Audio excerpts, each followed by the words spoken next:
നമസ്കാരം. നമ്മുടെ തേനീച്ച കൃഷിയിലെ നല്ലൊരു തേൻകാലത്തിലൂടെയാണ് ഞങ്ങളിപ്പോൾ കടന്നു പോകുന്നത്. നമ്മുടെ 2024 നല്ല തേൻകാലമാണ് ഇപ്പം നടക്കുന്നത്. അപ്പോൾ പത്തനംതിട്ട ജില്ലയിൽ അത്യാവശ്യം നല്ല രീതിയിൽ നമുക്ക് ഹാർവെസ്റ്റ് നടക്കുന്നുണ്ട്. അപ്പം ഞങ്ങളുടെ ഫാമിൽ ഇന്നിപ്പം രണ്ടാമത്തെ തേൻ ഹാർവെസ്റ്റ് ആണ് നടക്കുന്നത്. ഒന്നാമത്തെ കഴിഞ്ഞു, സെക്കൻഡ് സീസണാണ് ഇപ്പം നടക്കുന്നത്. അപ്പം ഇതിനെപ്പറ്റി ഒരു വിശദമാക്കുകയാണ് ഇന്ന് ഞാൻ ചെയ്യുന്നത്.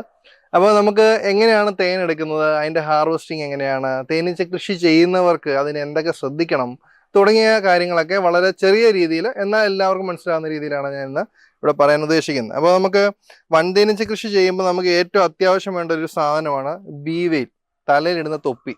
തേനീച്ചകളെ നമ്മൾ കയ്യിലൊക്കെ കുത്തിയാൽ നമുക്ക് ഒരു ബുദ്ധിമുട്ടുമില്ല, നമുക്ക് ഒന്ന് പിടിച്ച് ഇച്ചിരി സ്ട്രെങ്തോട് നിന്നാൽ മതി. എന്നാൽ നമ്മുടെ മുഖത്തിൻ്റെ ഏതെങ്കിലും ഭാഗത്ത് ഒരു കുത്ത് കിട്ടിയാൽ നമ്മൾ വീക്കാവും. അപ്പം തേനീച്ച കൃഷി ചെയ്യുമ്പം ഏറ്റവും അത്യാവശ്യം വൻതേനീച്ച കൃഷി ചെയ്യുമ്പം ഈ സാധനം ഇട്ടുകൊണ്ടേ തേനീച്ച കൃഷി ചെയ്യാൻ പാടുള്ളൂ. അതിന് എത്ര എക്സ്പീരിയൻസ് ഉണ്ടെങ്കിലും നമ്മളവിടെ ഈച്ച ഇണങ്ങത്തില്ല, ഇത് ഇട്ട് വേണം കൈകാര്യം ചെയ്യാനായിട്ട്. അടുത്തായിട്ട് നമുക്ക് വേണ്ട ഒരു സാധനം എന്ന് പറയുന്നത് നമുക്ക് സ്മോക്കർ. നമ്മുടെ തേനീച്ചകളെ മെരുക്കാൻ ഉപയോഗിക്കുന്ന സാധനമാണ് സ്മോക്കർ. തേനീച്ചകളെ മെരുക്കുന്നത് പുക ഉപയോഗിച്ചിട്ടാണ്. അപ്പം ഈ പുക നന്നായിട്ട് അടിച്ച് നമ്മൾ അതിനെ മെരുക്കി വേണം ഇതിനെ കൈകാര്യം ചെയ്യാൻ, അല്ലെങ്കിൽ ഈച്ച നന്നായിട്ട് നമ്മളെ കുത്തും.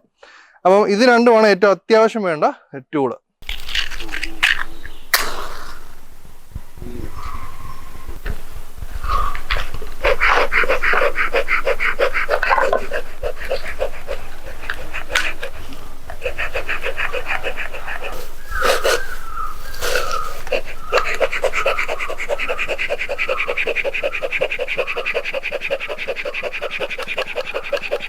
അപ്പം തേനീച്ച കൃഷിയിലെ ഏറ്റവും അത്യാവശ്യമുള്ള രണ്ട് സാധനങ്ങളാണെന്ന് പറഞ്ഞു, ബീവെയിൽ, സ്മോക്കറും. സ്മോക്കർ കത്തിക്കാൻ ഞങ്ങൾ ഉപയോഗിക്കുന്നതാണ് ചകിരി, നല്ല ഉണങ്ങിയ ചകിരി. നമ്മുടെ വളരെ സുലഭമായിട്ട് നമുക്ക് കിട്ടുന്നതാണ്. ഈ ചകിരി നന്നായിട്ട് കത്തിച്ചിട്ട് ഇതേപോലെ പമ്പ് ചെയ്താൽ ഇങ്ങനെ പുക വരും. ഈ പുകയാണ് തേനീച്ചകളെ മെരുക്കാനായിട്ട് നമ്മൾ ഉപയോഗിക്കുന്ന സാധനം. അപ്പം ചിലർ ഇതിനകത്ത് പേപ്പർ നല്ല കട്ടിയായിട്ട് ചുരുട്ടി വെച്ച് കത്തിക്കും, ചകിരി വെച്ച് കത്തിക്കും, ചിരട്ടയുടെ കനൽ അടിയിൽ കത്തിച്ചിടും. ഇതൊക്കെ പല മെത്തേഡ്സാണ്, ഓരോരുത്തരും അവരവരുടെ സൗകര്യപ്രദം അവർ ചെയ്യുന്നതാണ്. അപ്പം ഞങ്ങളിവിടെ സുലഭമായിട്ട് ചകിരി ഉള്ളത് കൊണ്ട് തന്നെ നമ്മളത് ചകിരി ഉപയോഗിക്കുന്നത് മാത്രം. അപ്പം ഈ രീതിയിൽ കത്തിച്ച ചകിരി നല്ലതായിട്ട് പുക വന്നതിന് ശേഷം നമ്മളിത് ക്ലോസ് ചെയ്യുന്നു. അപ്പം പുക ഇതിലേ വരും. ഇത് തേനീച്ചകൾക്ക് അടിച്ചാണ് നമ്മൾ അതിനെ ഇനി മെരുക്കുന്നത്. അപ്പം ഈ രീതിയിൽ സ്മോക്കർ യൂസ് ചെയ്താൽ തേനീച്ച കൃഷി വളരെ അനായാസം ചെയ്യാനായിട്ട് സാധിക്കും. പണ്ടൊക്കെ പലരും ഉള്ളി വായിൽ ചവച്ച് ഊതി കൃഷി ചെയ്തിരുന്ന കാലമൊക്കെ ഉണ്ട്, പക്ഷെ അതൊക്കെ നമുക്ക് പ്രായോഗികമല്ല. അപ്പം അതിനാണ് സ്മോക്കർ എന്ന് പറയുന്ന ഉപയോഗം. ഇനിയും ഇത് ഫ്രെയിം ഹോൾഡർ, ഇതെന്താണെന്ന് ഞാൻ കൈകാര്യം ചെയ്യുമ്പോൾ കാണിക്കാം. ഇത് നമ്മൾ തേനീച്ച കൃഷി ചെയ്യുമ്പോൾ നമുക്ക് ഒറ്റയ്ക്ക് കൈകാര്യം ചെയ്യാൻ നമ്മളെ ഈസി ആക്കുന്ന ഒരു ഉപകരണമാണ് ഫ്രെയിം ഹോൾഡർ എന്ന് പറയുന്നത്. അതേപോലെ ഉപയോഗിക്കുന്ന മറ്റൊരു ടൂളാണ് ബീ നൈഫ്. തേനീച്ചയുടെ അടക്കത്തി എന്ന് പറയും, നമ്മുടെ അട ചെത്താനും ഒട്ടിപ്പിടിച്ചിരിക്കുന്ന അടയെ കട്ട് ചെയ്തെടുക്കാനും ഒക്കെ ഉപയോഗിക്കുന്ന ഒരു ടൂളാണ്. ഇനിയും അടുത്തത് വേണ്ടത് നമുക്ക് തേൻ എടുക്കുമ്പോൾ വേണ്ട മെഷീൻ, ഹണി എക്സ്ട്രാക്ടർ മെഷീൻ. അതിന് 1 കോളനി ആയാലും 1000 കോളനി ആയാലും നമുക്ക് മെഷീൻ വേണം. അറിയാൻ വയ്യാത്ത പല കർഷകർ, ഞങ്ങൾ ബീ കീപ്പിങ്ങിൻ്റെ ട്രെയിനിങ്സ് ഒക്കെ കണ്ടക്ട് ചെയ്യുമ്പം കൃഷിയിലേക്ക് പുതിയതായിട്ട് വരുന്ന കർഷകർ അവരുടെ അനുഭവം പങ്കുവെക്കുമ്പം അവർ കൃഷി ചെയ്തിട്ടുണ്ട്, പക്ഷേങ്കിൽ അവർ ചെയ്യുന്ന സീസൺ ആകുമ്പം ഈ നൈഫ് ഉപയോഗിച്ച് അല്ലെ കത്തി ഉപയോഗിച്ച് അട കട്ട് ചെയ്ത് പിഴിഞ്ഞ് അല്ലെ അരിപ്പയിലിട്ട് പിഴിഞ്ഞെടുക്കുക. അങ്ങനെ ചെയ്താൽ നമുക്കൊരു കൃഷിയായിട്ട് ഇതിനെ മുമ്പോട്ട് കൊണ്ടുപോകാൻ പറ്റത്തില്ല, ഒറ്റ തവണ തേനെടുപ്പ് മാത്രമേ ഉള്ളൂ. എന്നാൽ ഈ ഹണി എക്സ്ട്രാക്ടർ മെഷീൻ ഉള്ളപ്പോൾ നമുക്ക് ഇതിനെ ഒരു കൃഷിയായിട്ട് കൊണ്ടുപോകാനായിട്ട് സാധിക്കും. ഇങ്ങനെയുള്ള മെഷീൻ്റെ അകത്ത് നമ്മുടെ ഹണി ഫ്രെയിംസ് എടുത്ത് വെച്ച് നമ്മൾ ഈ രീതിയിൽ കറക്കി അതിനെ എടുക്കുവാണെങ്കിൽ നമുക്ക് എവരി 7 അല്ലെങ്കിൽ 8 ഡേയ്സ്, ഓരോ 7 ദിവസം അല്ലെങ്കിൽ 8 ദിവസം നമുക്ക് തേൻ ഹാർവെസ്റ്റ് ചെയ്യാൻ സാധിക്കും. അങ്ങനെ ചെയ്തെങ്കിൽ ഒരു കൃഷിയായിട്ട് ഇതിനെ നമുക്ക് മുമ്പോട്ട് കൊണ്ടുപോകാൻ സാധിക്കത്തുള്ളൂ. അപ്പോൾ ഇതൊക്കെയാണ് വൻതേനീച്ച കൃഷിയിൽ ഏറ്റവും അത്യാവശ്യം വേണ്ട ടൂൾസ്. ഇനിയും എങ്ങനെയാണ് തേൻ എടുക്കുന്നതെന്ന് നമുക്ക് നോക്കാം. അപ്പം നമ്മുടെ ഒരു എപ്പിയറി, അതായത് വൻതേനീച്ച കോളനികൾ വെച്ചിരിക്കുന്ന ഒരു സൈറ്റാണിത്. ഞങ്ങളിവിടെ ഈ രീതിയിൽ ഷീറ്റ് ചെയ്ത് റൂഫിംഗ് ഉണ്ട്. നമ്മൾ ഈ പ്രധാനമായിട്ട് ഷീറ്റ് ചെയ്യുന്നതിൻ്റെ കാരണം ഞങ്ങൾ വൻതേനീച്ച കോളനിയുടെ കൂടെ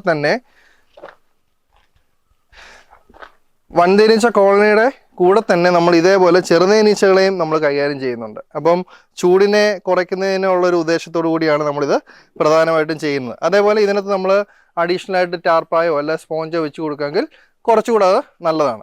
അപ്പോൾ വൻതേനീച്ചയിൽ നമുക്ക് തേനെടുക്കുന്നത് എങ്ങനെയാണെന്ന് നോക്കാം. അപ്പം ഇത് അത്യാവശ്യം നന്നായിട്ട് ഹാർവസ്റ്റ് ചെയ്യാൻ പാകമായിട്ടുള്ള ഒരു കോളനിയാണ്. അപ്പം ഈ വർഷത്തെ രണ്ടാമത്തെ സീസണിലെ തേനെടുപ്പ്, അല്ല രണ്ടാമത്തെ സീസൺ അല്ല, സെക്കൻഡ് ഹാർവസ്റ്റ് ആണ് നമ്മളിപ്പം നടക്കുന്നത്. അപ്പം നമ്മൾ കത്തിച്ച് വെച്ചിരിക്കുന്ന സ്മോക്കർ നമുക്ക് വേണം, നമ്മുടെ ബീവയിൽ തലയിടുന്ന തൊപ്പി. അപ്പോൾ ഈ രണ്ട് കാര്യങ്ങൾ നമ്മുടെ കയ്യിലുണ്ടെങ്കിൽ നമ്മൾ കൃഷി അല്ലെങ്കിൽ തേനെടുപ്പോ എന്തുമായാലും തേനീച്ചപ്പെട്ടി കൈകാര്യം ചെയ്യാൻ തുടങ്ങാവും. അപ്പം ആദ്യം തന്നെ നമ്മൾ അത്യാവശ്യം ഒന്ന് പുകയടിച്ച് ഈച്ചയൊന്ന് മയക്കാം. പലരുടെയും സംശയമാണ് ഈ ഹണി ചേമ്പർ വെക്കുമ്പോൾ എന്തിനാണ് ഇങ്ങനെ കമ്പ് വെക്കുന്നതെന്ന്. പല കർഷകരും അറിയാവുന്നവരുണ്ട്, എന്നാൽ ചില കർഷകർ അറിയത്തില്ല, ഇവർ ചെയ്യാറില്ല. എന്തിനാണെന്ന് വെച്ചാൽ നമ്മൾ തേനീച്ച കോളനിയുടെ ഒരു പെട്ടി നോക്കുകയാണെങ്കിൽ അതിന് 4 ഭാഗങ്ങളാണ്. ഇത് ഏറ്റവും അടിയിരിക്കുന്നത് അതിൻ്റെ അടിപ്പലക. അപ്പോൾ ഈ ഏറ്റവും അടിയിരിക്കുന്നത് അതിൻ്റെ അടിപ്പലകയാണ്, അതിൻ്റെ എൻട്രൻസ് ആണ്, അല്ല അതിൻ്റെ വാതിലാണ് ഈ കാണുന്നത്. ഇവിടാണ് ഈച്ച വളരുന്ന ബ്രൂഡ് ചേമ്പർ എന്ന് പറയുന്ന സ്ഥലം. ഹണി ചേമ്പർ അതിൻ്റെ തൊട്ട് മുകളിൽ വരുന്ന പോർഷൻ, അതിൻ്റെ അടപ്പ്. അപ്പോൾ അടിപ്പലക, ബ്രൂഡ് ചേമ്പർ, ഹണി ചേമ്പർ, അടപ്പ്. എന്നാൽ ഈ ഹണി ചേമ്പറിൽ നിറയുന്ന തേനീച്ചയും അല്ലെ ഇതിനകത്തുള്ള തേനീച്ചയും ഇറങ്ങി പോകണമെങ്കിൽ ഒരേ ഒരു വാതിലെന്ന് പറയുന്നത് അവർക്ക് ഈ മെയിൻ വാതിലായിരിക്കും. അപ്പം നമ്മൾ സീസൺ സമയത്ത് ഒത്തിരി തേനീച്ചകൾ ഉള്ളപ്പോൾ അവർക്ക് പെട്ടെന്ന് പുറത്തു പോയി തേനെടുത്ത് തിരിച്ചു വന്ന് കയറുന്നതിന് വേണ്ടിയാണ് നമ്മൾ ഓരോ ഹണി ചേമ്പറിൻ്റെ ഇടയിൽ ഇതേപോലെ കമ്പോ ചിരട്ടയോ എന്തെങ്കിലുമൊക്കെ വെച്ച് എക്സ്ട്രാ സ്പേസ് കൊടുക്കുന്നത്. അപ്പോൾ ഈ രീതിയിൽ കൊടുക്കുവാണെങ്കിൽ പുറത്ത് പോയി തേനെടുക്കുന്ന തേനീച്ച നേരെ വന്ന് ഈ ഹണി ചേമ്പറിൽ കയറി അവരിവിടെ തേൻ സൂക്ഷിച്ചു തുടങ്ങും. അപ്പോൾ അങ്ങനെയാണ് അതിൻ്റെ കാര്യങ്ങൾ. ഇനി നമുക്ക് എങ്ങനെ എടുക്കുന്നതെന്ന് നോക്കാം. അപ്പം ഈ രീതിയിൽ നമുക്ക് നന്നായിട്ട് പുകയൊന്ന് കൊടുത്തിട്ട് വേണം കൈകാര്യം ചെയ്യാൻ. അപ്പം നോക്കാം.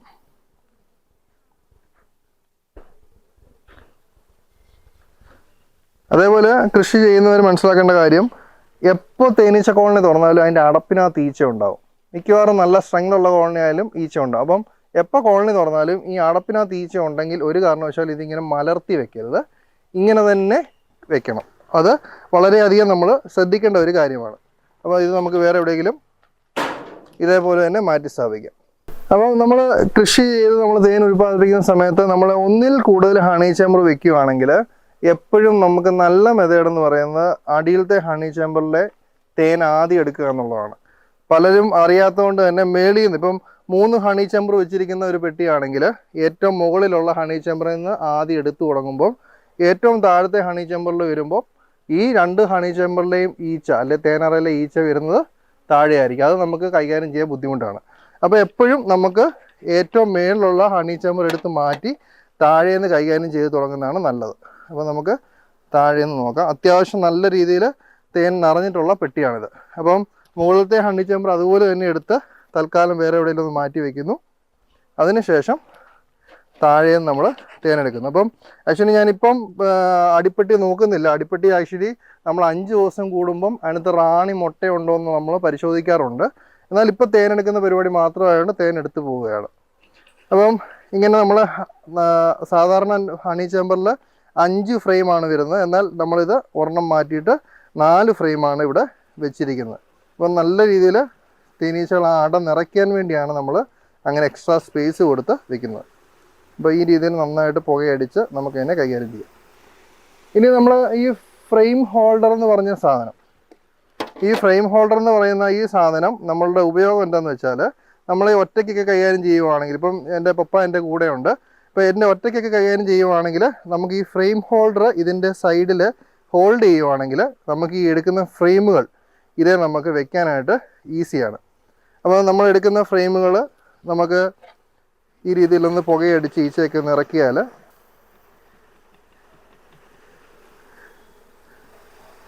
ഇത്രയും നല്ലതായിട്ട് പുകയുണ്ടെങ്കിൽ നമുക്ക് ഈച്ച ഒട്ടും കുത്താതെ നമുക്ക് ഇതിനെ കൈകാര്യം ചെയ്യാനായിട്ട് സാധിക്കും. അപ്പോൾ ഈ എടുക്കുന്ന ഫ്രെയിമുകൾ തൽക്കാലം ഇതിലൊന്ന് ഹോൾഡ് ചെയ്യണമെങ്കിൽ നമുക്ക് വെക്കാനായിട്ട് സാധിക്കും. ഇതാണ് നമുക്ക് കൃഷിയിൽ നമുക്ക് ഈസി ആക്കുന്നൊരു കാര്യമാണ് ഫ്രെയിം ഹോൾഡറിൻ്റെ ഉപയോഗം. അപ്പോൾ ഈ രീതിയിൽ ഹോൾഡ് ചെയ്യാനായിട്ട് ഉപയോഗിക്കുന്നതാണ് ഫ്രെയിം ഹോൾഡർ. അതേപോലെ നമുക്ക് അത്യാവശ്യം സ്മോക്കറൊക്കെ ഒന്ന് ഹോൾഡ് ചെയ്യണമെങ്കിലൊക്കെ ഇത് വളരെ ഈസി ആയിട്ട് കൈകാര്യം ചെയ്യാനായിട്ട് സാധിക്കും. അപ്പം നമ്മൾ നല്ലതായിട്ട് തേൻ നിറഞ്ഞിരിക്കുന്ന ഒരു അടയാണ്. നല്ല രീതിയിൽ സീൽഡായിട്ട് നമ്മൾ തേൻ എടുക്കുമ്പോൾ എപ്പോഴും ഇതേപോലെ സീൽഡായ ഹണി എടുക്കുവാണെങ്കിൽ അതാണ് എപ്പോഴും നല്ലത്. തേനീച്ചകൾ തേൻ അടയ്ക്കാണ്ട് നിറച്ച് അത് നല്ല മച്ചുവേർഡ്, അതായത് അതിനകത്തെ ജലാംശമൊക്കെ കുറച്ച് അവർ തന്നെ സീൽ ചെയ്യുന്നതാണ് ഈ സീലിങ്. അപ്പോൾ ഇങ്ങനെ സീൽഡ് ഹണി എടുക്കുവാണെങ്കിൽ ഏറ്റവും നല്ലത് അതാണ്.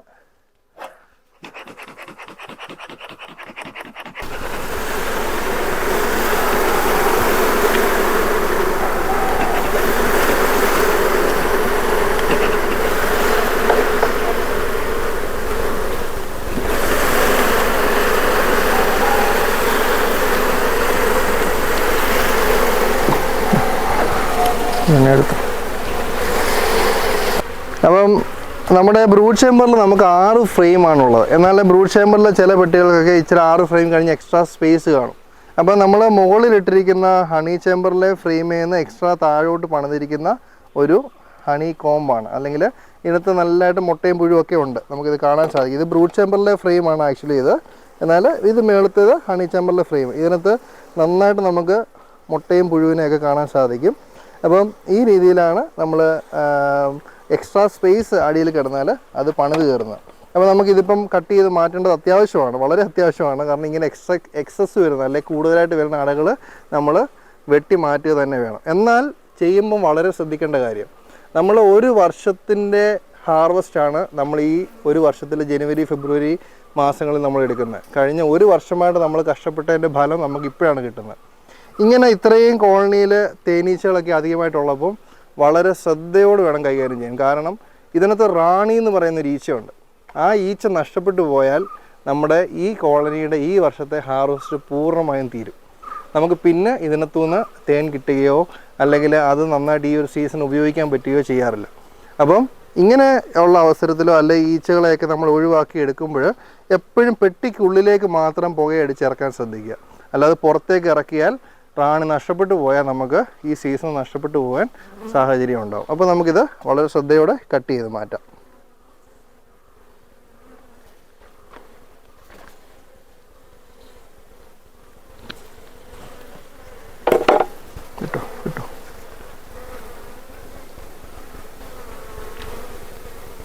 അപ്പോൾ നമ്മൾ ഈ ഈച്ചയെ ഇതിനകത്തേക്ക് തന്നെ ഇറക്കുകയാണ്. കാരണം ഇതിനകത്ത് റാണി ഉണ്ടോ എന്ന് നമ്മൾ നോക്കിയിട്ടില്ല. റാണി ഉണ്ടാകാൻ സാധ്യതയുണ്ട്, കാരണം മുട്ടയും പുഴുവും ഒക്കെ ഉള്ള അടയാണിത്. അപ്പോൾ നമ്മൾ ഈച്ചകളെ തിരിച്ച് ഇതിനകത്തേക്ക് തന്നെ ഇറക്കുകയാണ്. ഒരു കാരണവശാലും ഇങ്ങനെയൊക്കെ ഈച്ച വരുവാണെങ്കിൽ അതിനെ വെളിയിലേക്ക് പറത്തി വിടാനായിട്ട് നമ്മൾ ശ്രമിക്കാതിരിക്കേണ്ടത് വളരെ അത്യാവശ്യമാണ്. അപ്പോൾ ഈ രീതിയിൽ വെച്ച് പുകയടിച്ചാൽ അവർ അതിനകത്തോട്ട് തന്നെ ഇറങ്ങി പോകുന്നതാണ് നമുക്ക് കാണാൻ സാധിക്കുന്നത്.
അതുപോലെ നമ്മൾ കൃഷി ചെയ്യുമ്പം കഴിവതും സ്മോക്കർ ഉപയോഗിക്കാനായിട്ട് ശ്രദ്ധിക്കുക. നമ്മൾ തുടക്കക്കാരായിട്ടുള്ള കർഷകരൊക്കെ ചെയ്യുന്ന ഒരു കാര്യം നമ്മൾ കണ്ടിട്ടുള്ളത്, നമ്മൾ കുറച്ച് സ്മോക്കർ ഉപയോഗിക്കും, പിന്നെ 1-2 ഈച്ചയൊക്കെ ഉണ്ടെങ്കിൽ നമ്മളത് ഊതി അതിനെ കളയാനായിട്ട് ശ്രമിക്കും. അപ്പോൾ മാക്സിമം അങ്ങനെ കളയാതെ മാക്സിമം സ്മോക്കർ ഉപയോഗിക്കുക. ഒട്ടും തന്നെ നമ്മൾ ഊതുന്ന പരിപാടികൾ ചെയ്യാതിരിക്കുക. കാരണം നമ്മൾ ഈ തേൻ നമ്മൾ മാക്സിമം കൈ തൊടാതാണ് എടുക്കേണ്ടത്. അപ്പോൾ ഈ കൈ തൊടാതെ എടുക്കുമ്പോൾ അത്രയും ശുദ്ധിയോടുകൂടി അല്ലെ അത്രയും നല്ലതായിട്ട് ഇതിനെ കൊടുക്കണമെങ്കിൽ അങ്ങനെയുള്ള കാര്യങ്ങൾ ഒഴിവാക്കുന്നത് വളരെ നല്ലതാണ്. പിന്നെ കഴിവതും സ്റ്റീൽ പാത്രങ്ങൾ ഉപയോഗിക്കാൻ ശ്രമിക്കുക. മാക്സിമം അലൂമിനിയം പാത്രങ്ങൾ ഒഴിവാക്കുന്നത് എപ്പോഴും നല്ലതാണ്. സ്റ്റീൽ പാത്രങ്ങൾ ഉപയോഗിക്കുന്നതാണ് എപ്പോഴും നല്ലത്. അപ്പം നമ്മൾ ഈ ഒരു പെട്ടിയിൽ ഈ ഒരു കോളനിയിലെ അടിയിലത്തെ നമ്മൾ സൂപ്പർ ചേമ്പറിലെ ഹണി ഇപ്പോൾ നമ്മൾ എടുത്തു. ഇനി നമുക്കിത് മെഷീനിൽ വെച്ച് കറക്കണം. ഇതിൻ്റെ മുകളിൽ ഒരു പെട്ടിയും കൂടെ ഉണ്ട്, നമുക്ക് അതിനത്തെയും കൂടെ നമുക്കിപ്പോൾ എടുക്കാം. ഉണ്ടോ? അപ്പം ഇത് വളരെ നിറഞ്ഞ് തുളുമ്പിയിരിക്കുന്ന മറ്റൊരു ഹണി ചേമ്പറാണ്. അപ്പം ഇത് നമ്മൾ എടുക്കാനായിട്ട് പോവുകയാണ്.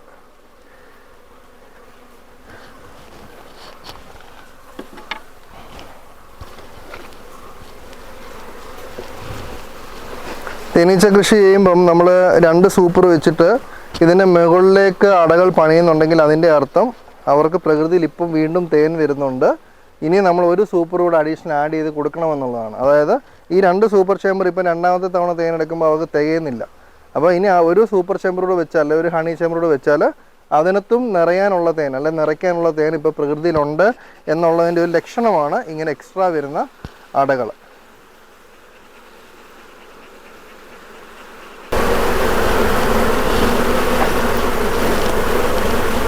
ഇങ്ങനെ കട്ട് ചെയ്യാനൊക്കെയാണ് നമ്മൾ ഈ അടക്കത്തിയുടെ പ്രധാനമായിട്ടുള്ള ഉപയോഗം. 2 ഫ്രെയിമൊക്കെ കൂടിച്ചേർന്നിരിക്കുകയൊക്കെ ആണെങ്കിൽ അതിനെ കട്ട് ചെയ്ത് മാറ്റാനായിട്ടാണ് നമ്മളിത് ഉപയോഗിക്കുന്നത്.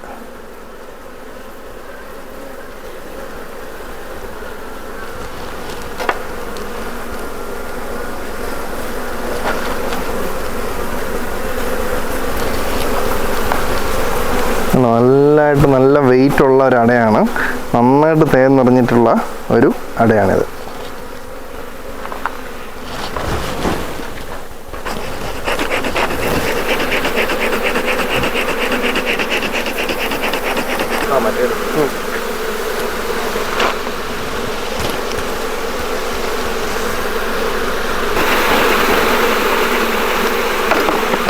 അപ്പോൾ നമ്മുടെ ഒരു തേനീച്ച കോളനിയിലെ 2 സൂപ്പറുകൾ നമ്മൾ കളക്ഷൻ ചെയ്യാൻ പോവുകയാണ്. ഇപ്പോൾ എല്ലാ അടകളും ഈ കോളനിയിൽ നമ്മൾ എടുത്ത് മാറ്റി ഈച്ചയെല്ലാം ഒഴിവാക്കി വെച്ചു.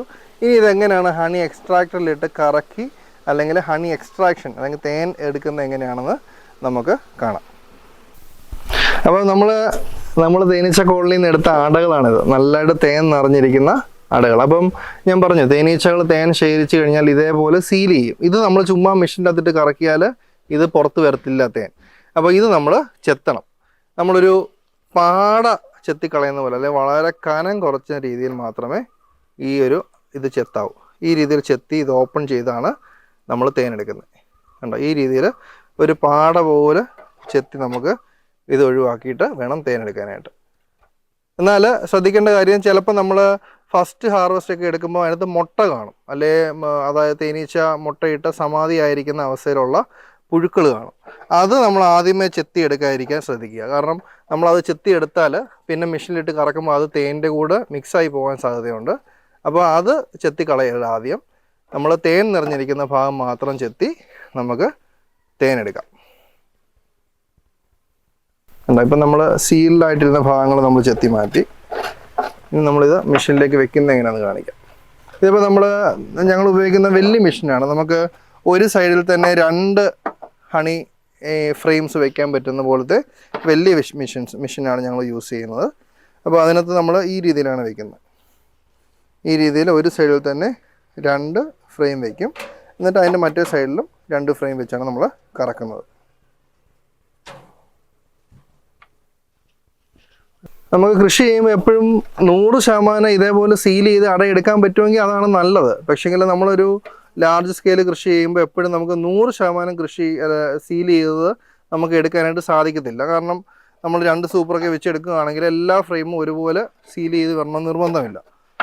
അപ്പം നമ്മൾ ഒരു 80 അല്ലെ 85% എങ്കിലും സീൽഡ് ഹണി എടുക്കാനായിട്ട് നമുക്ക് ശ്രദ്ധിച്ചാൽ ഏറ്റവും നല്ലതാണ്. അങ്ങനെയുള്ള സീൽഡ് ഹണി എടുക്കുകയാണെങ്കിൽ അത് ലോങ് ലാസ്റ്റ് ചെയ്തിരിക്കുകയും ചെയ്യും. നന്നായിട്ട് നമുക്ക് അതിനകത്തുനിന്ന് ഹാർവസ്റ്റ് അല്ലെങ്കിൽ നല്ല തേൻ പുളിച്ചു പോകാതെ എടുക്കാൻ സാധിക്കുകയും ചെയ്യും.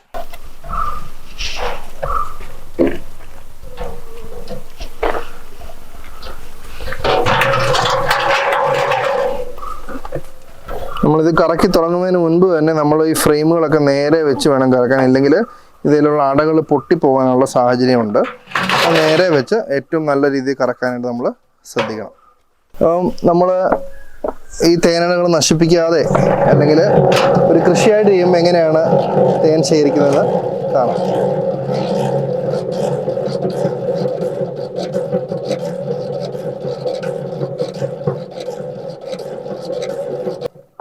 ഈ രീതിയിൽ മീഡിയം സ്പീഡ് കറക്കിയാൽ നമ്മൾ ഇതിൻ്റെ ഒരു സൈഡിലെ തേൻ നമ്മളിപ്പോൾ കളക്ഷൻ നടത്തി. കണ്ടോ, ഇപ്പോൾ ഇത് empty ആയി. ഇനി അതിൻ്റെ മറ്റേ സൈഡിൽ നമുക്ക് തേനുണ്ട്. അത് നമ്മൾ ഈ രീതിയിൽ തിരിച്ച് വെച്ച് കറക്കണം.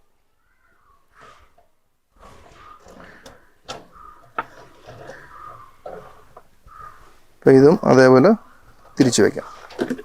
കണ്ട് ഇതും നമുക്ക് നല്ല നിറഞ്ഞിരുന്ന അടയാണ്.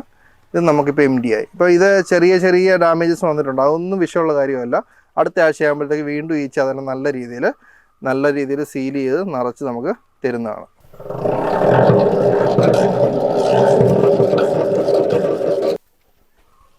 അപ്പം നമ്മുടെ അടയുടെ വെയിറ്റ് എല്ലാം പോയി കാലി ഫ്രെയിമായി. ഇതിനി നമ്മൾ വീണ്ടും നമ്മുടെ പെട്ടിയിലേക്ക് ഇട്ട് കൊടുക്കുകയും അടുത്ത 7 ദിവസം അല്ലെങ്കിൽ 8 ദിവസം കഴിയുമ്പം നല്ല രീതിയിൽ നിറഞ്ഞ് നമുക്ക് വീണ്ടും തേനെടുക്കാൻ സാധിക്കും. അപ്പം ഇങ്ങനെയാണ് നമ്മുടെ ഹാർവെസ്റ്റിംഗ് നടക്കുന്നത്. അപ്പം നമുക്ക് നമ്മളെടുത്ത ഈ 8 ഫ്രെയിമേലെയും തേൻ നമുക്ക് കളക്ഷൻ നടത്താം. ചിലപ്പോൾ നമ്മൾ അടയൊക്കെ എടുക്കുമ്പോൾ ഈ ആദ്യത്തെ പ്രാവശ്യം കഴിഞ്ഞ് സെക്കൻഡ് ടൈം വരുമ്പോൾ ഇതേപോലെയൊക്കെ പണിത് വരുന്നതേ ഉള്ളായിരിക്കും അട. അപ്പം ചില സമയത്തൊക്കെ പൊട്ടിപ്പോകും. അപ്പോൾ നമ്മൾ ഇതേപോലെ റബ്ബർ ബാൻഡ് ഇട്ടാണ് നമ്മൾ കറക്കേണ്ടത്. അത് കറക്കിയില്ല, അങ്ങനെ ചെയ്തില്ലെങ്കിൽ ചിലപ്പോൾ അത് പൊട്ടി നമ്മുടെ മെഷീൻ്റെ അകത്ത് വീഴാൻ സാധ്യതയുണ്ട്. ആ രീതിയിൽ റബ്ബർ ബാൻഡ് ഇട്ട് വേണം നമ്മൾ കറക്കിയെടുക്കാനായിട്ട്.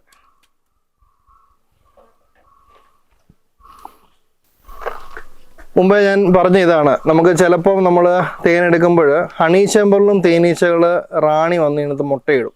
ഈ രീതിയിൽ മുട്ടയിരിക്കും. അപ്പോൾ നമ്മളിപ്പോൾ ഈ തേൻ എടുക്കുവാണ്. അപ്പോൾ ഇപ്പം തന്നെ നമ്മൾ ഈ സീല് ചെത്തി കളഞ്ഞാൽ നമ്മുടെ തേനിൻ്റെ അകത്ത് ഈ മുട്ടയും പുഴുവും ഒക്കെ മിക്സായി പോകാൻ സാധ്യതയുണ്ട്. അപ്പോൾ നമ്മൾ ഫസ്റ്റ് നമ്മൾ തേൻ എടുക്കുക.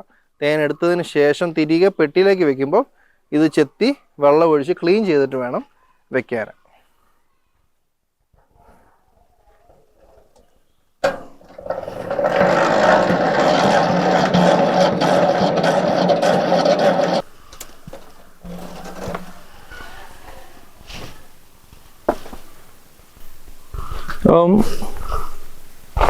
അപ്പോൾ നമ്മളിനി ഈ മുട്ട ചെത്തി കളയണം. ചെത്തി കളഞ്ഞില്ലെങ്കിൽ എന്ത് പറ്റുമെന്ന് വെച്ചാൽ അടുത്ത പ്രാവശ്യവും നമ്മൾ തേനെടുക്കാൻ ചെല്ലുമ്പോൾ ഈ മുട്ടയിനകത്ത് ഇതേപോലെ ഉണ്ടാകും. അത് നമ്മുടെ തേനിൻ്റെ ഉൽപ്പാദനത്തെ ബാധിക്കും. നമുക്ക് ഇത്രയും ഭാഗത്ത് തേൻ കയറത്തില്ല. അപ്പോൾ നമുക്ക് തേൻ കുറയും. അപ്പോൾ ഇത് നമ്മൾ ഇനി ചെത്തി കളയേണ്ടത് അത്യാവശ്യമാണ്.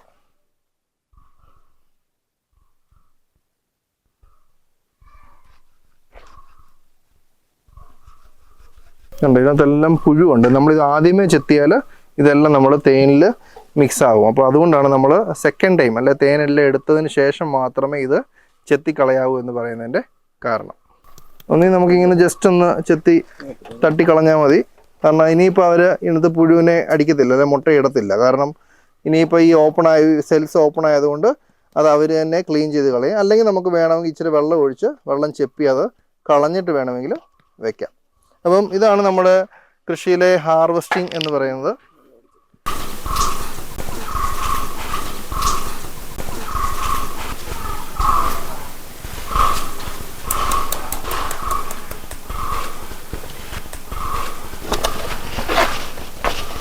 അപ്പോൾ നമ്മൾ ഈ ഒരു പെട്ടിയിലെ തേനെല്ലാം ഹാർവെസ്റ്റ് ചെയ്ത് വീണ്ടും തിരിച്ച് അടകളെല്ലാം തിരിച്ച് അതേപോലെ പൊസിഷൻ ചെയ്യുവാണ്. അപ്പോൾ നമ്മൾ ആദ്യം എടുത്ത അടിയിലത്തെ ഹണി ചേമ്പറിൽ ആദ്യം ഫ്രെയിം ഇടുന്നു. അതിനുശേഷം നമ്മൾ മുകളിലിടുന്നു. കണ്ടോ, ഇങ്ങനെ ഈക്വൽ ഡിസ്റ്റൻസ് ഇട്ടാൽ അടുത്ത ആഴ്ച വരുമ്പോഴത്തേക്ക് ഈ വിട്ടിൽ അല്ലെങ്കിൽ ഈ ഒരു സൈസിൽ തേനീച്ചകൾ ഈ അടയുടെ വലിപ്പം കൂട്ടും. ഇതിനൊക്കെ ഡാമേജ് അടയുണ്ട്, അതൊന്നും പ്രശ്നമല്ല. അതെല്ലാം ഈച്ച നല്ല രീതിയിൽ ക്ലിയർ ആക്കി തരും. ഇങ്ങനെ എക്സ്ട്രാ വരുന്ന അടകൾ നമ്മൾ കൃത്യമായിട്ട് കട്ട് ചെയ്ത് മാറ്റണം. ഇല്ലെങ്കിൽ ഈ അടുത്ത ആഴ്ച വരുമ്പോഴത്തേക്ക് ഈ അടയും ഇതിനൊപ്പം വലുതാവും. പിന്നെ നമുക്കത് എടുക്കുന്നതോ അല്ലെ കൈകാര്യം ചെയ്യുന്നതോ വലിയ ബുദ്ധിമുട്ടായിരിക്കും. അപ്പോൾ അതും ഇതിൻ്റെ കൂടെ തന്നെ കൈകാര്യം ചെയ്ത് പോകേണ്ടത് വളരെ അത്യാവശ്യമാണ്. ആ ഒരു കാര്യം വളരെ നമ്മൾ ശ്രദ്ധിക്കേണ്ടതാണ്.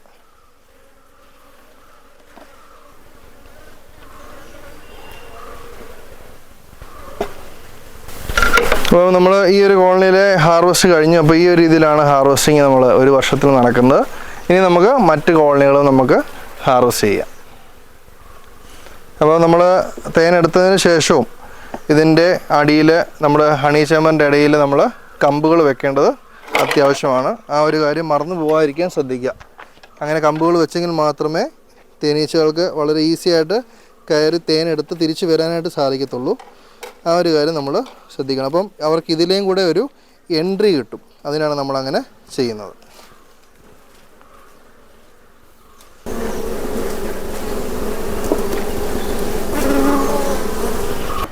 അപ്പോൾ നമ്മൾ പെട്ടിയിൽ നിന്ന് നമ്മളൊരു 4-5 പെട്ടിയിൽ നിന്ന് എടുത്ത തേനാണ്.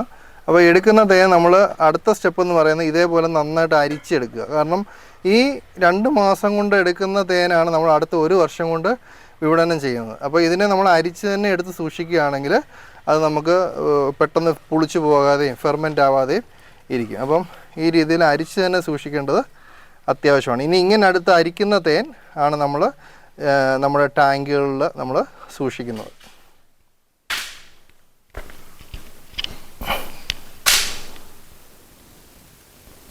അപ്പോൾ നമ്മൾ ഓരോ സൈറ്റും നമുക്ക് ഏകദേശം 16-17 സൈറ്റാണ് നമുക്ക് ഈ ഒരു പഞ്ചായത്തിലുള്ളത്. അപ്പോൾ നമുക്ക് ഇങ്ങനെ ഓരോ സൈറ്റിൽ നിന്ന് എടുക്കുന്ന തേൻ ഇതേ രീതിയിൽ നമ്മൾ ജാറുകളിൽ നിറച്ച് അവിടെ നിന്ന് തന്നെ ജാറുകൾ നിറയ്ക്കുന്നു. ഈ ജാറുകൾ നിറയ്ക്കുന്ന തേൻ നമ്മൾ നമ്മുടെ ടാങ്കുകളിലേക്കാണ് പിന്നീട് മാറ്റുന്നത്. ശ്രദ്ധിക്കേണ്ട കാര്യം, നമ്മൾ ഉപയോഗിക്കുന്നത് ഫുഡ് ഗ്രേഡ് ജാറാണ് എന്നുള്ളൊരു കാര്യം നമ്മൾ ഉറപ്പിക്കേണ്ടത് അത്യാവശ്യമാണ്.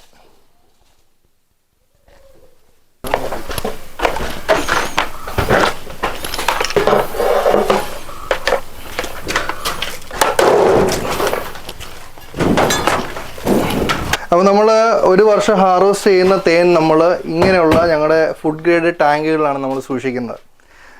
എന്തിനാണ് ഈ ടാങ്കിൽ സൂക്ഷിക്കുന്നതെന്ന് വെച്ചാൽ, തേനെന്ന് പറയുന്നത് നല്ല വെയിറ്റ് ഉള്ള ലിക്വിഡാണ്. അപ്പോൾ ഇതിനകത്തെ വേസ്റ്റ് പാർട്ടിക്കിൾസ് എല്ലാം ഇതിൻ്റെ മുകൾ ഭാഗത്താണ് എപ്പോഴും അടിഞ്ഞുകൂടുന്നത്. അപ്പം ഇങ്ങനെയുള്ള ടാങ്കിൽ ഞങ്ങൾ സൂക്ഷിച്ചിട്ട് ഇതിൻ്റെ ഏറ്റവും താഴെയുള്ള വാൽവ് വഴിയാണ് നമ്മൾ ഹണി കളക്ഷൻ നടത്തുന്നത്. നമ്മൾ പിന്നീട് ആവശ്യമുള്ളപ്പോൾ അതിനകത്തു നിന്നാണ് എടുക്കുന്നത്. അപ്പം ഇതിനകത്തെ വേസ്റ്റ് പാർട്ടിക്കിൾസ് പൂർണ്ണമായും ഇതിൻ്റെ മുകളിൽ അടിഞ്ഞുകൂടുകയും നമ്മൾ ഒട്ടും തന്നെ വേസ്റ്റ് ഇല്ലാതെ നമുക്ക് ഹണി കളക്ഷൻ നടത്താൻ സാധിക്കും. അപ്പം ഞങ്ങൾ ഹാർവെസ്റ്റ് ചെയ്ത ഈ വർഷത്തെ നമ്മുടെ തേൻ നമ്മൾ എങ്ങനെയാണ് ഇതിനകത്തേക്ക് ഒഴിക്കുന്നതെന്ന് നമുക്കൊന്ന് കാണാം. ഞങ്ങൾ ഇവിടെ ചെയ്തിരിക്കുന്ന മാക്സിമം മാൻ പവർ കുറയ്ക്കുക എന്ന ഉദ്ദേശത്തിലുള്ള ഒരു ക്രെയിൻ സിസ്റ്റം, ഒരു വിഞ്ച് മെത്തേഡാണ് നമ്മൾ യൂസ് ചെയ്യുന്നത്. മാക്സിമം മാൻ പവർ കുറയ്ക്കുക എന്നുള്ളതാണ് നമ്മൾ ഉദ്ദേശിക്കുന്നത്. അപ്പം ഈ രീതിയിലാണ് നമ്മുടെ ഇവിടുത്തെ പ്രവർത്തനങ്ങൾ നടക്കുന്നത്. നമുക്ക് കണ്ടു നോക്കാം. ഓക്കെ.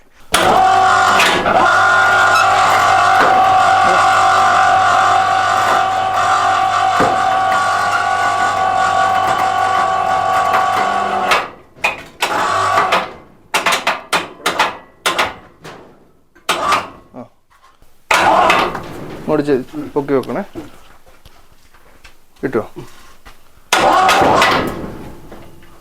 തള്ളി വെച്ചോണേ.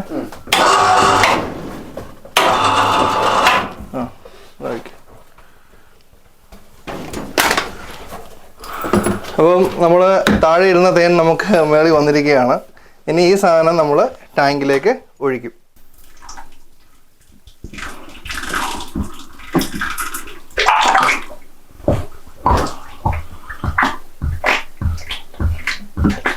നല്ല പുതിയ തേനായതുകൊണ്ടാണ് നല്ല കളറ്, നല്ലൊരു ലൈറ്റ് കളർ തേനാണിത്. പൊക്കി കൊടുത്തു.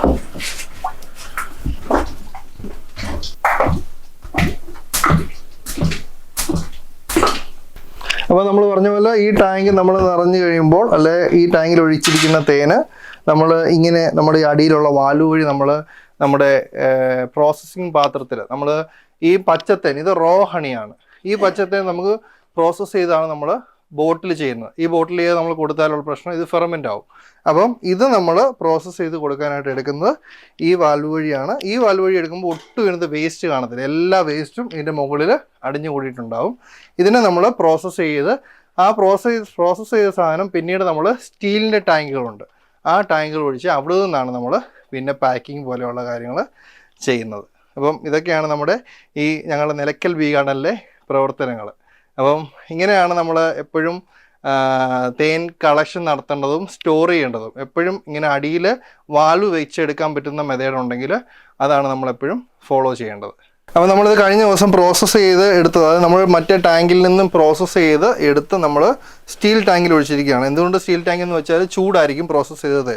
അപ്പം പ്രോസസ്സ് ചെയ്തിട്ട് എപ്പോഴും ഇങ്ങനെ നല്ല തുണിയിട്ട് വേണം അടച്ചു വെക്കാനായിട്ട്. കാരണം ഇതിനകത്ത് ഈ നീരാവി വന്നുകൊണ്ടിരിക്കുമ്പോൾ അത് പാത്രത്തിൻ്റെ അടപ്പ് വെച്ച് അടച്ചാൽ അത് വീണ്ടും ഇതിനകത്ത് വെള്ളം ആവാനായിട്ട് സാഹചര്യം ഉണ്ടാകും. അപ്പോൾ ഇങ്ങനെയുള്ള നല്ല ക്ലോത്ത് വെച്ച് അടച്ച് ഇങ്ങനെയുള്ള ടാങ്കിലാണ് നമ്മൾ സൂക്ഷിക്കുന്നത്. ഇനിയും ഇങ്ങനെ നിറഞ്ഞിരിക്കുന്ന തേൻ ഇതിൽ നിന്നുമാണ് നമ്മൾ ബോട്ടിലിങ്ങിലേക്ക് പോകുന്നത്. ബോട്ടിലിങ്ങിൽ എന്ന് പറഞ്ഞാൽ നമ്മൾ ബോട്ടിൽ ചെയ്ത ഹണി, അതേപോലെ ഞങ്ങൾ വാല്യൂ അഡീഷൻ നന്നായിട്ട് ചെയ്യുന്നുണ്ട്. വാല്യൂ ആഡ് പ്രോഡക്ട്സ് ഉണ്ടാക്കാനായിട്ടുള്ള ഹണി ഇതിനകത്തുനിന്ന് നമ്മൾ എടുക്കും. അങ്ങനെയുള്ള എല്ലാ ആവശ്യങ്ങൾക്കും ഉള്ള തേൻ എടുക്കുന്നത് ഇതിനകത്തുനിന്നാണ്. അപ്പം ഞങ്ങൾ ജസ്റ്റ് ഒന്ന് ബോട്ടിൽ ചെയ്ത് കാണിക്കാം. ഈ രീതിയിൽ ഇവിടെ വീണ്ടും നമുക്കൊരു ഫിൽറ്ററിങ് നടക്കും. ഈ രീതിയിൽ വീണ്ടും നമ്മൾ ഇവിടെ നിന്ന് ഫിൽറ്റർ ചെയ്തിട്ടാണ് നമ്മളിത് പാക്ക് ചെയ്യുന്നത്.